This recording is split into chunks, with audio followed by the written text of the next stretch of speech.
तमिलनाडु के लोग बीजेपी को बड़ी आशाओं से देख रहे हैं।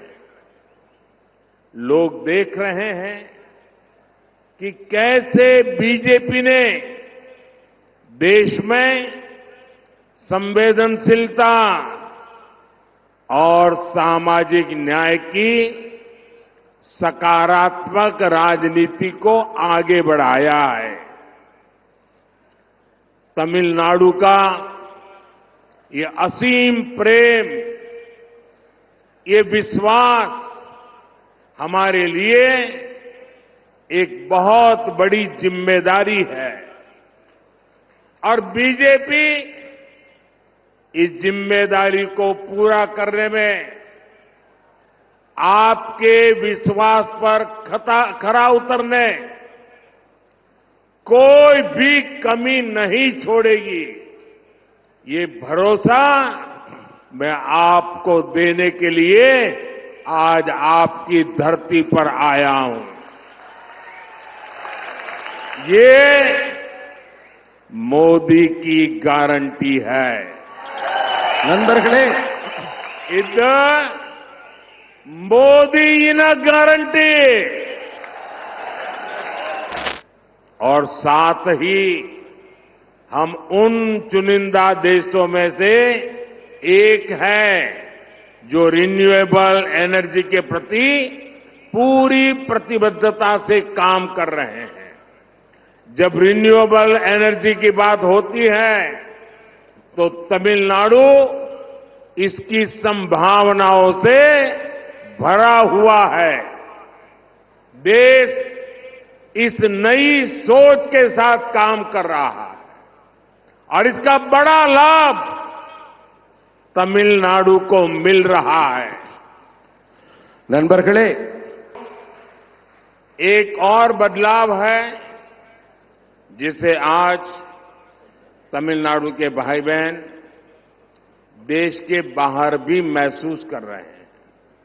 ये बदलाव है दुनिया में भारत का बढ़ता कद, भारत का बढ़ता सम्मान। पूरे विश्व में फैले तमिल कम्युनिटी के लोग जब देखते हैं कि उन्हें भारतीय होने की वजह से सम्मान की नजर से देखा जाता है तो उनका विश्वास मजबूत होता है कि केंद्र सरकार सही काम कर रही है। ये बदलाव देश की स्थिर, विकासशील और मजबूत बीजेपी की सरकार से ही आया है। इसलिए तो आज तमिलनाडु बीजेपी से इतनी तेजी से जुड़ रहा है। नंबरಗಳೇ आज अगर देश 100 कदम आगे बढ़ता है तो तमिलनाडु भी उतनी ही तेजी से आगे बढ़े। ये मोदी का संकल्प है। इसलिए बीते 10 वर्षों में अगर हमने देश में अनेक नए एम्स खोले तो मदुरई में भी एम्स खोलने जा रहे हैं। आज अगर देश में हर गरीब को 5 लाख रुपए तक के मुफ्त इलाज की गारंटी मिल रही है तो उसमें 50 लाख से ज्यादा लाभार्थी हमारे तमिलनाडु के भाई बहन हैं। और ये सेवा हम तब कर रहे हैं जब राज्य में ऐसी सरकार है जो हमें तमिलनाडु के हित के लिए भी सहयोग करने के लिए तैयार नहीं है। इसलिए तमिलनाडु के विकास की विरोधी राज्य सरकार से ऐसे विकास विरोधी राजनीतिक दल से आप सबको सतर्क रहने की जरूरत है। अब उनसे हिसाब मांगने की जरूरत है। इन लोगों ने तमिलनाडु के विकास के नाम पर आपको खूब लूटा है। इतना ही नहीं, आपके बच्चों के भविष्य को उन्होंने गहरे गड्ढे में डाल दिया है। और अब मैं आपको गारंटी देता हूं, मैं आपके बच्चों के भविष्य को बर्बाद नहीं होने दूंगा। मोदी ऐसा नहीं होने देगा। और ये भी मोदी की गारंटी है। इधर मोदी न गारंटी। भगवान श्री राम के साथ जो संबंध है वो दुनिया जानती है। 22 जनवरी को अयोध्या में होने वाले आयोजन से पहले मैं जो अनुष्ठान कर रहा था, उसके तहत विभिन्न मंदिरों में गया था, धनुषकोडी भी गया था।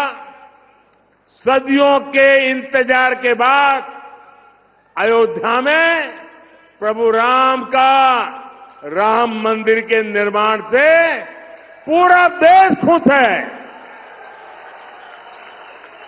इसी विषय पर संसद में एक प्रस्ताव आया था। अभी कुछ ही दिन पहले पार्लियामेंट में एक रिजोल्यूशन आया था, लेकिन इस दौरान डीएमके के सदस्य सारे एमपी सदन छोड़ करके भाग गए। डीएमके इस व्यवहार ने फिर साबित किया है कि उन्हें आपकी आस्था से कितनी नफरत है। साथियों, डीएमके और कांग्रेस सिर्फ लोगों में, समाज में बंटवारा करती है। साथियों, बीजेपी राष्ट्र प्रथम, नेशन प्रथम, नेशन फर्स्ट का सिद्धांत लेकर चलने वाली पार्टी है। बीजेपी की हमारी सरकार दुनिया भर में संकट में फंसे भारतीयों की सुरक्षित वापसी के लिए कोई कोर कसर बाकी नहीं छोड़ती। हम पाकिस्तान से अपने पायलट अभिनंदन को सुरक्षित वापस लाए। हमारे कितने ही मछुआरे भाइयों को छुड़ाकर हमारी सरकारों ने सुरक्षित वापस लाई है। श्रीलंका में हमारे 5 मछुआरों को फांसी हुई थी। ये मोदी है, उनको जिंदा घर लेकर के आई। कतर में जिन भारतीयों को फांसी की सजा हो गई थी, उन्हें भारत सरकार पूरा प्रयत्न करके सुरक्षित अपने घर वापस लाई है।